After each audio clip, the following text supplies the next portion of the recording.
கர்த்தருடைய பரிசுத்த நாமத்துக்கே மகிமை உண்டாவதாக.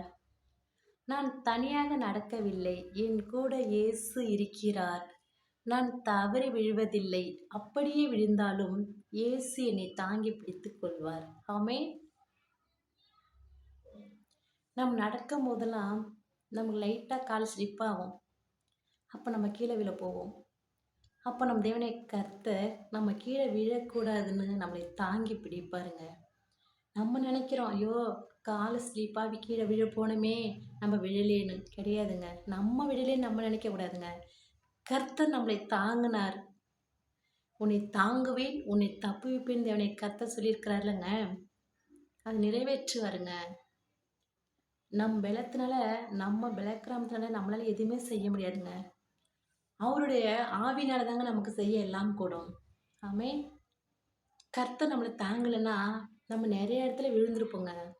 இன்னைக்கு நம்ம விழாம நிலைத்திருக்கிறோன்னா, அவருடைய கிருபை தாங்க. அவரோட தயவு தாங்க. அவரோட கிருபை தாங்க நம்மள இன்னும் தாங்கி கொண்டு வருது. அவருடைய கிருபை இல்லன்னா, நம்ம என்றைக்கே அழிந்திருப்போங்க. எத்தனை பேருங்க விசுவாசிக்கிறீங்க? அவருடைய கிருபை நம்ம கூட இருந்தா தாங்க, இன்னமும் நம்ம ஜீவனோடு வாழ்ந்து கொண்டிருக்கிறோம். ஆமென்.